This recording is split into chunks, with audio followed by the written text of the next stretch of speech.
Sarah et Clara, deux jeunes jumelles d'une île vendéenne, l'île Dieu, décident un jour de partir seules se promener sur la plage.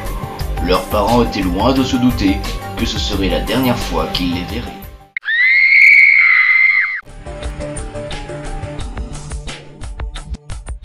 Bonsoir, je suis Pierre Boétan. Bienvenue dans notre nouvelle émission des enquêtes impossibles.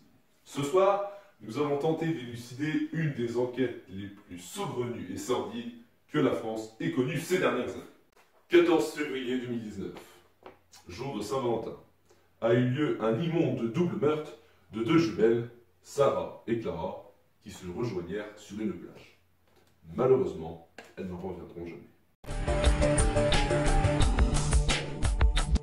2 ans plus tard, Imogène, une ancienne Miss France devenue SDF parce qu'elle était trop conne, trop connue et voulait prendre du recul avec la célébrité. Oh c'est bon là, on peut arrêter de parler de ma vie. C'est mon cul de mari qui s'est barré avec tout mon pognon. Bref, Imogène a un jour eu la stupéfaction de découvrir Que mon cul de mari était pédé avec mon agent. Et ils m'ont chippé tout le fric que j'allais gagner en faisant la salope à la télé. Enculé va. Ok. Un jour, Imogène eut la stupéfaction de découvrir un sac rempli de membres humains très mal découpés. Hein? Attends. T'as déjà essayé de couper un corps avec une scie, toi? Ouais, parce qu'en plus, pour la dernière, là, on a dû le faire avec des os de sèche, alors je te coupe pas le travail. Le travail, enfin... Moi, je pense que c'est comme ça qu'ils ont dû faire, quoi. En tout cas, moi, c'est comme ça que je l'aurais fait, gros. Bon, merci. Un jour, Imogène eut la stupéfaction de découvrir un sac rempli de membres humains très mal découpés. C'était son chien qui, ayant flairé l'odeur nauséabonde des cadavres, a creusé un trou profond afin d'en tirer cette effroyable découverte. Imogène n'hésita pas. Elle sortit son portable et appela les secours. Oh bah ça m'étonnerait, j'ai pas de portable, j'ai juste crié « Eh oh, y'a-t-il un enculé pour m'enlever cette merde de cette plage ?» Bon, qu'importe. La gendarmerie arriva sur les lieux et constata ce sinistre spectacle. Le brigadier Jean Faure se souvient encore de cette affaire. Oui, enfin c'est surtout les grandes lignes, quoi, oui, les grandes lignes. Mais la tâche la plus compliquée pour le brigadier fut d'annoncer aux parents que leurs 2 jeunes filles, portées disparues depuis 2 ans, ont été enfin retrouvées. Oui. En fait, c'est que dans ces moments-là, il faut savoir parler convenablement aux victimes, hein, donc c'est-à-dire bonsoir monsieur, bonsoir madame, je suis la gendarmerie nationale française. Je viens vous informer que nous avons retrouvé vos 2 jumelles, saines et saufs, mais le corps démembré et sans trace de vivacité apparente. Mais saines et saufs. Lisa, la mère de ces 2 jeunes filles, se souvient comme si c'était hier de cette abominable journée où ces filles ont disparu. Oh oui, je m'en souviens très bien. Mais c'est le jour où nous avons perdu notre doggy, notre labrador chéri. Oh, qu'est-ce que j'ai eu peur. Mais il peut lui arriver n'importe quoi, vous savez. Le pire serait de se faire écraser. Et justement, peu de temps avant, mon frère, qui est inspecteur du permis de conduire, il lui est arrivé une chose affreuse. Il a vu son chien se faire écraser sous ses yeux par un fou furieux. Heureusement, le genre de fou furieux qu'on ne trouve pas sur cette île. Et vos filles? Oh, ah oui, maintenant que vous le dites, c'est la dernière fois que je les ai vues. Ah, mais ça... Je l'ai bien dit à ma femme, j'avais que le casse. Bam! Ça va pas manquer, les salauds. Hein? De qui parlez-vous? Mais les Arabes! Et que pour tuer nos enfants et violer nos femmes. Votre femme a été violée? Alors je crois qu'elle était plutôt consentante. Enfin, un peu en 2 fois. Et comme dirait mon tonton Frédéric, c'est pas parce qu'il n'y a pas de match qu'on peut pas marquer de but. Une fois les corps retrouvés, il fallait une bonne fois pour toutes résoudre cette énigme autour de la disparition de Clara et Sarah.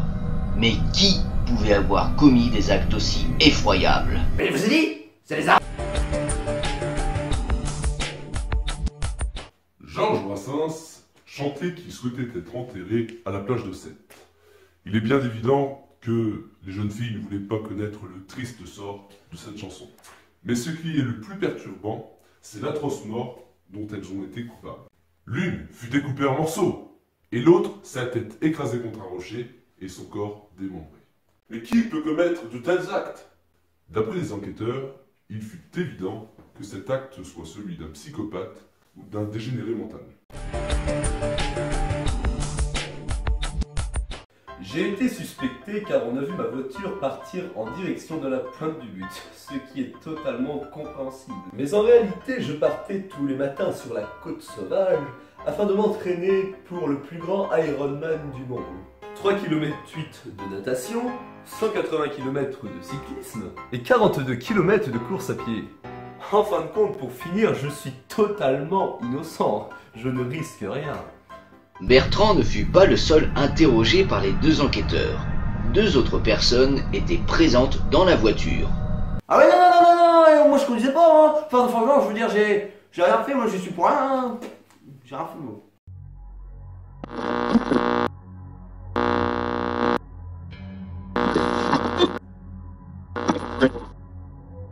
Franchement, est-ce que vous savez ce que c'est de sentir le regard méprisant des autres?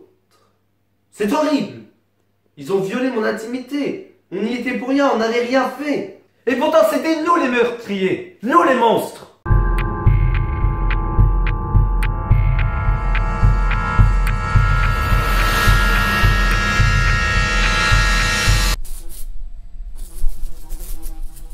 Alors ça c'est vrai ça.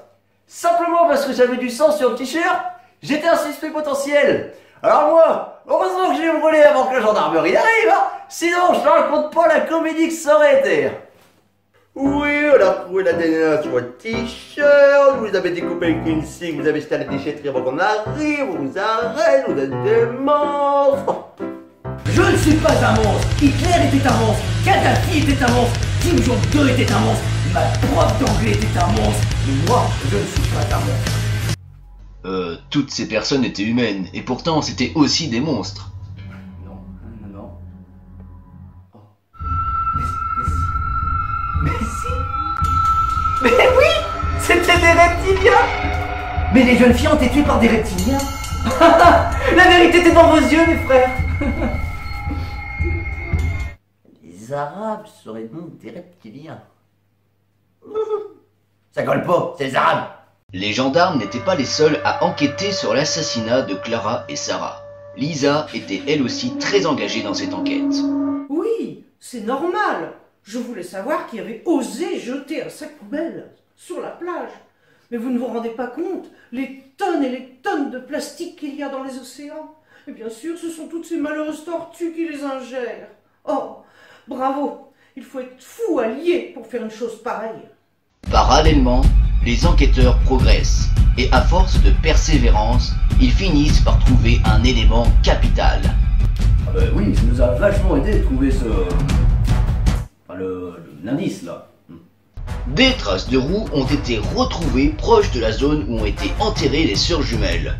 Naturellement, les enquêteurs ont tout de suite vérifié si ces traces correspondaient aux pneus de la voiture observée par plusieurs témoins, celle de Bertrand et de ses deux amis.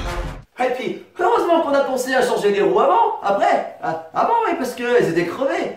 Comme ça, on pouvait mieux rouler, quoi, c'était mieux, quoi. Encore moi? Mais qu'ai-je fait? Pourquoi je suis autant persécuté? C'était pas des traces de roues, c'était des traces de vaisseau spatial. Les petites filles ont été enlevées par des aliens, c'est pour ça qu'elles ont eu le corps démembré. Je vois que la vérité vous dérange.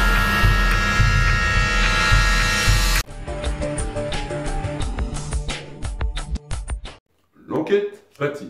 Devant aussi peu de preuves, il est impossible d'accuser les trois jeunes hommes. Mais alors que tout semblait fini, une incroyable découverte allait bouleverser l'affaire. Un après-midi, en revenant de la zone de crime, le brigadier fit une sensationnelle découverte. Eh ben j'ai découvert que c'était Gérard qui piquait mes clopes quand j'avais le dos tourné. Gérard. Un après-midi, en revenant de la zone de crime, Lisa fit une sensationnelle découverte. C'était un sac biodégradable. Tout est bien qui finit bien. Ok.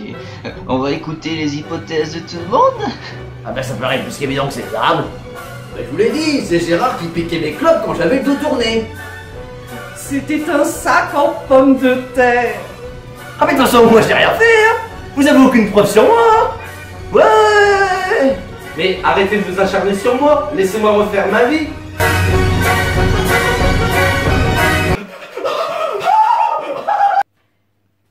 Alors, si j'ai bien compris votre histoire, c'est Gérard, un arabe reptilien qui aurait tué les filles avec un sac à patates pour les clopes. Ah bah alors ça, fallait y penser, hein, comme quoi, il passe pas que de la merde à la télé, hein.